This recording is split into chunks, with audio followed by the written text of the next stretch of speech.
Student, आज हम बात करेंगे मनुष्यों में वहन की बात करेंगे। किस तरह से वहन होता है क्या है।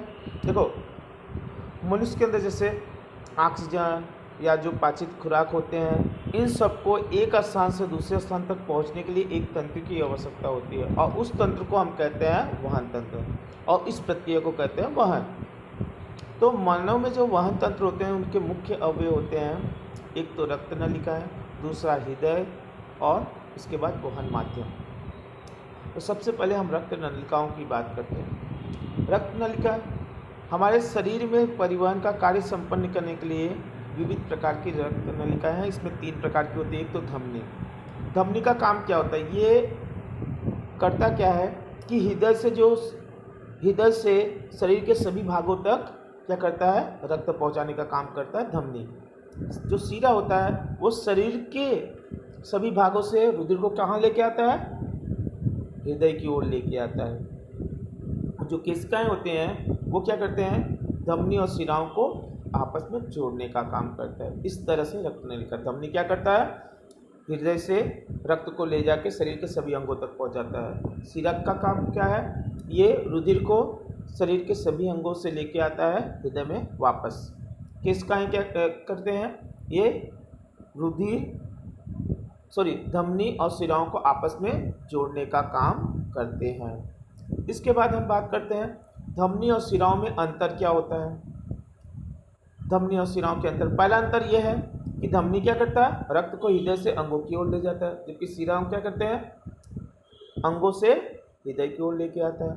धमनी में कैसा होता है, ऑक्सीजन वाले ब्लड होते हैं, इसलिए ये कैसा होता है, लाल दिखाई देता है। जबकि शिरा में कैसे रक्त होते हैं, कार्बन डाइऑक्साइड वाले होते हैं, इसलिए ये कैसा दिखाई देता है, नीला दिखाई देता है। धमनी में शुद्ध रक्त होते हैं और शिराओं में अशुद्ध रक्त होते हैं। लेकिन एक धमनी होती है जिसको फुसफुस धमनी कहते हैं। फुसफुस धमनी में जो रक्त होता है वो कैसा होता है, अशुद्ध होता है। एक शिरा होता है जिसको कहते हैं फुसफुस शिरा, उसमें कैसा रुधिर होता है, शुद्ध। याद रखना, सभी शिराओं में कैसा होता है, अशुद्ध होता है, लेकिन फुसफुस शिरा में कैसा होता है, शुद्ध। सभी धमनी में कैसा रक्त होता है, शुद्ध, लेकिन फुसफुस धमनी में कैसा रक्त होता है, अशुद्ध। याद रखना। अच्छा, जो रक्त दाब होता है धमनियों में ज़्यादा होता है, इसलिए धमनी की जो दीवार होती है वो मोटी और लचीली होती है, जबकि शिराओं में रक्त दाब क्या होता है, कम होता है, इसलिए इनकी शिराएँ कैसी होती है, पतली और कम लचीली होती है। ये हुई बात हमारी धमनी और शिराओं के बीच के अंतर की। अगला हम बात करते हैं मानव हृदय की। मानव हृदय में बात करें तो मानव हृदय की जो रचना होती है वो हमारी मुट्ठी जैसी होती है, मुट्ठी भर होती है और ये शंकु के आकार के होते हैं। और पाए कहाँ जाते हैं, छाती के मध्य में थोड़ी सी बाईं ओर पाए जाते हैं। और ये एक दिन में लगभग 1 लाख बार क्या होता है, और एक मिनट में 60 से 90 बार ये हमारा जो हृदय होता है वो धड़कता है। हृदय में 4 खंड होते हैं हमारे हृदय में। ये 4 खंड होने से हमें फ़ायदा क्या होता है, जिससे ऑक्सीजन वाले ब्लड और कार्बन डाइऑक्साइड वाले जो रुधिर होते हैं आपस में मिल नहीं पाते हैं। उसमें जो ऊपर के 2 खंड होते हैं इसको कहते हैं आलिन, नीचे के जो 2 होते हैं उसको क्या कहते हैं, नीले। तो ऊपर के 2 खंड क्या होते हैं, आलिन, एक दायां आलिन एक बायां आलिन। नीचे के 2 खंड होते हैं उसको कहते हैं नीले, एक बायां नीले एक दायां नीले। ठीक है, आलिन की दीवार पतली होती है जबकि नीले की दीवार कैसे होती है, मोटी होती है। और चारों जो खंड होते हैं, ये चारों खंड एक पर्दे द्वारा क्या होते हैं, अलग होते हैं और इन्हें कहते हैं पटल। क्या कहते हैं, पटल कहते हैं। रुधिर के बाएं आलिन से बाएं नीले में प्रवाह के लिए दिक्पाटी वाल्व होता है, जबकि दाएं आलिन से दाएं नीले में जो होता है प्रवाह, उसके लिए क्या होता है, दिक्पाटी वाल्व होता है। ये वाल्व का काम क्या होता है, रुधिर को वापस मतलब नीले में से आलिन में वापस जाने से रोकता है। जैसे हवा पंप करते, साइकिल में हवा भरते हैं तो वाल्व क्या करता है, हवा को तो साइकिल के ट्यूब में जाने देते लेकिन ट्यूब से बाहर नहीं आने देते। इसी तरह से जो ये वाल्व इसमें लगा होता है, ये वाल्व भी यही काम करता है, रुधिर को क्या करता है, नीले में से वापस आलिन में से नहीं, आलिन में से नीले में जाएगा, फिर नीले से वापस आलिन में नहीं आने देंगे। इस तरह से ये हमारा क्या है, हृदय में प्रक्रियाएं होती हैं। अब हृदय किस तरह से काम करता है उसकी हम बात करते हैं। सबसे पहले क्या होता है, कि जो फेफड़े होते हैं, फेफड़े में, फेफड़े की बात करें, फेफड़े से क्या होता है, जो ऑक्सीजन वाले ब्लड होते हैं वो किसके द्वारा, फुसफुस सीरा द्वारा, किसके द्वारा, फुसफुसी सीरा द्वारा क्या होता है, वो कहाँ पहुँचेगा, पहले बायां आलिन में पहुँचेगा। बायां आलिन में जब ये पहुँचता है तो बायां आलिन क्या हो जाएगा, संकुचित होता है, क्या होता है, संकुचित हो जाएगा। तो जब ये संकुचित होगा तो रुधिर कहाँ आ जाएगा, बायां नीले में आएगा, कहाँ आ जाएगा, बायां नीले में आ जाएगा। तो अब बायां नीले क्या होता है, संकुचित होगा। जब अब बायां नीले संकुचित होगा, अब यहाँ से रक्त कहाँ जाएगा, ये जो हमारी महाधमनी है, महाधमनी द्वारा कहाँ पहुँच जाएगा, शरीर में पहुँच जाएगा। ठीक है। अच्छा, अब दूसरी बात, अब जो शरीर में, अब देखो जो दायां आलिंद है, ठीक है, अब दाएं आलिंद में क्या होगा, ये जो हमारी महाशिरा द्वारा सभी जो रुधिर है, ये जो हमारी महाशिरा है वो शरीर से रुधिर को कहाँ लेके आएगा, दायां आलिंद में लेके आएगा। अब दायां आलिंद क्या हो जाएगा, दाएं आलिंद क्या होगा, सिकुड़ना शुरू होगा, शिथिल होगा, और शिथिल होने के कारण वो कहाँ चला जाएगा, दायां नीले में। अब दायां नीले जब शिथिलन होगा तो ये रुधिर कहाँ चला जाएगा, ये फुसफुस धमनी द्वारा कहाँ पहुँच जाएगा, वापस फुसफुस में पहुँच जाएगा, मतलब यहाँ पे वापस आ जाएगा। इस तरह से हमारा मानव हृदय कार्य करता है। अगली बात हम करेंगे जंतुओं में कोष्ठकों का उपयोग। जैसे हमारे शरीर में क्या होता है, चतुष्खंडी होते हैं, जिससे क्या होता है, क्योंकि हमें ऊर्जा की, जो पक्षी होते हैं या स्तनधारी जो प्राणी होते हैं, ये सब, इनकी ऊर्जा की ज़रूरत क्या होती है, ज़्यादा होती है। तो उनको ऊर्जा की ज़्यादा ज़रूरत होती है, उस ऊर्जा को पाने के लिए वो क्या करते हैं, उनको ज़्यादा ऑक्सीजन की ज़रूरत होगी। तो इसलिए इनके जो चतुष्खंडी होते हैं वो ऑक्सीजन और कार्बन डाइऑक्साइड को आपस में मिलने नहीं देते हैं। जबकि कुछ जंतु ऐसे होते हैं जिनमें क्या होते हैं, 3 ही खंड होते हैं, तो उनमें कुछ हद तक ऑक्सीजन और बिना ऑक्सीजन वाले रुधिर आपस में मिलने की क्षमता होती है, मतलब सहन कर सकते हैं।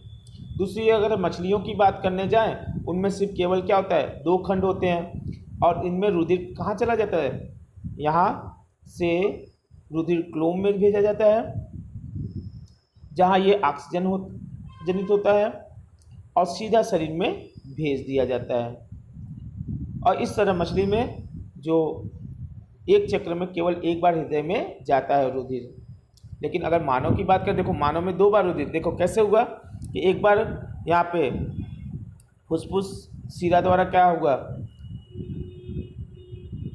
पहुँचा रुधिर, और एक बार शरीर, मतलब एक बार तो फेफड़े से पहले रुधिर आया, फिर शरीर तक पहुँचा, फिर शरीर से वापस वहाँ से जो हृदय की ओर आ रहा है ना, तो हमारे शरीर में जो होता है, हृदय में रक्त कितनी बार आ रहा है, प्रत्येक चक्र में 2 बार आता है, और इस 2 बार आने के कारण इसको क्या कहा जाता है, दोहरा परिसरण कहा जाता है। क्या कहा जाता है, दोहरा परिसरण कहा जाता है। ठीक है। अब अगली हम बात करेंगे रक्त कोशिकाओं की। ठीक है, रक्त कोशिकाएं, हमारे शरीर में जो रक्त कोशिकाएं की बात करें तो 3 प्रकार के होते हैं, एक WBC श्वेत, RBC और एक प्लेटलेट्स होते हैं। ठीक है। श्वेत कोशिकाएं क्या करते हैं, हमारे जो बाहरी जो तत्व होते हैं या संक्रमण होते हैं उनसे हमारी रक्षा करते हैं, तो बाहरी जो संक्रमण इन सब से बचाने का काम करता है हमारा श्वेत रक्त कोशिकाएं। दूसरा होता है लाल रक्त, ठीक है, कोशिकाएं। ये लाल रक्त कोशिकाएं क्या करते हैं, ये मुख्यतः किसके बने होते हैं, हीमोग्लोबिन का बनाता है, इसलिए ये क्या होता है, लाल रंग प्रदान करता है। इनका कार्य क्या होता है हीमोग्लोबिन का, ये रक्त को लाल रंग प्रदान करते हैं। दूसरा, इनकी ऑक्सीजन से उच्च बंधुता होती है, इसलिए वो ऑक्सीजन और कार्बन डाइऑक्साइड को एक स्थान से दूसरे स्थान तक ले जाने में भी सहायता करते हैं हीमोग्लोबिन। तीसरा है प्लेटलेट्स। ये प्लेटलेट जो होते हैं वो शरीर के किसी भी भाग में रक्त स्राव को रोकने के लिए प्लेटलेट्स कोशिकाएं होती हैं, जो पूरे शरीर में भ्रमण करती रहती हैं, और जहाँ पे भी स्राव होगा वहाँ जाके ठक्का बनाकर मार्ग को रोक देते हैं। मतलब जहाँ पे भी रक्त बह रहे होंगे उस जगह जाके ये ठक्का बना देते हैं और वहाँ पे रक्त बहना रुक जाता है। ये तो हो गए रक्त कोशिकाओं के बारे में। अगला हमारा बात है प्लाज्मा। अच्छा, प्लाज्मा ये रक्त कोशिकाओं के अलावा रक्त में एक और सहयोजी ऊतक पाया जाता है जो रक्त कोशिकाओं के लिए एक तरल माध्यम प्रदान करता है, जिसे हम क्या कहते हैं, प्लाज्मा कहते हैं।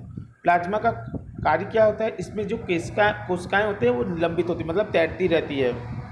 भोजन, कार्बन डाइऑक्साइड, नाइट्रोजन और जो वर्ज्य पदार्थ है विलीन रूप में इसमें वहन करते हैं, मतलब घुले, विलीन मतलब घुल के उसमें बहते रहते हैं। इसके बाद आता है रक्तदाब। हम लोग ब्लड प्रेशर मेजरमेंट करते हैं ना, तो रुधिर वाहिकाएं जो होते हैं के विरुद्ध में जो दाब लगता है उसे हम कहते हैं रक्तदाब। इसमें दो तरह के होते हैं, एक प्रकुचन दाब होता है, एक अनुशीतलन दाब होता है। धमनी के अंदर रुधिर का दाब जब नीलय संकुचित होता है, जब हमने पढ़ा ना, जब नीलय संकुचित होता है तब जो दाब होता है उसको क्या कहते हैं, प्रकुचन दाब। और जब नीलय अनुशीतलित होते हैं उस दौरान जो दाब होता है उसको क्या कहते हैं, अनुशीतलन दाब कहते हैं। जब अनुशीतलन होता है उस दौरान जो धमनी के अंदर जो नीलय होते हैं उनमें अनुशीतलन होता है, उस दौरान जो दाब होता है उसको क्या कहेंगे, अनुशीतलन दाब कहते हैं। एक सामान्य मनुष्य की अगर रक्तदाब की बात करें वो 120 mm पारा से लेके 80 mm पारा होता है। अगली बात हम करेंगे, लास्ट है लसिका। लसिका की बात करें तो लसिका क्या होते हैं, ये कोशिकाओं की भित्ति में उपस्थित जो छिद्र होते हैं वहाँ से कुछ प्लाज्मा, प्रोटीन, रुधिर कोशिका बाहर निकल के ऊतक के जो अंतर कोश की अवकाश होते हैं, मतलब दो कोशिकाओं के बीच में जो जगह होते हैं वहाँ चले जाते हैं और ऊतक तरल या लसिका का निर्माण करते हैं। ये प्लाज्मा की तरह ही क्या होते हैं, रंगहीन तरल पदार्थ होते हैं जिसे क्या कहते हैं, लसिका। लसिका का बहाव शरीर में एक तरफा होता है, अर्थात नीचे से ऊपर की ओर, और यह रक्त नलिकाओं में न बहकर इसका बहाव अंतरकोश के अवकाश में होता है। अंतरकोश की अवकाश मतलब जो कोशिका के बीच में जो जगह होती है वहाँ पे, जहाँ से ये लसिका कोशिकाओं में चला जाता है, इस प्रकार ये एक तंत्र का निर्माण करता है जिसे क्या कहते हैं, लसिका तंत्र कहते हैं। लसिका का कार्य की बात करें अगर हम, ये शरीर के प्रतिरक्षा प्रणाली को मजबूत बनाती है, मतलब हमें किसी भी चीज़ से लड़ने की क्या होती है, प्रतिरक्षा, मतलब जैसे बैक्टीरिया इन सब का आक्रमण होता है तमाम, तो उनसे हमें लड़ने की क्षमता प्रदान करती है। दूसरा, ये पचा हुआ तथा क्षुद्रांत मतलब छोटी आंत में जो अवशोषित वसा होता है उसका वहन कहाँ, लसिका के द्वारा ही होता है। जो बाह्य कोश की अवकाश होता है वहाँ पे उपस्थित जो तरल है वो आपस में रक्त तक ले जाते हैं। बाह्य कोश की अवकाश में उपस्थित जो तरल होते हैं उनको वापस कहाँ ले जाता है, रक्त में ले जाके डाल देता है। लसिका में पाए जाने वाले लिम्फोसाइट संक्रमण के विरुद्ध क्या होता है, लड़ने का कार्य करते हैं। तो इस तरह से हमारा आज का टॉपिक जो है मनुष्य में वहन समाप्त होता है। Thank you very much.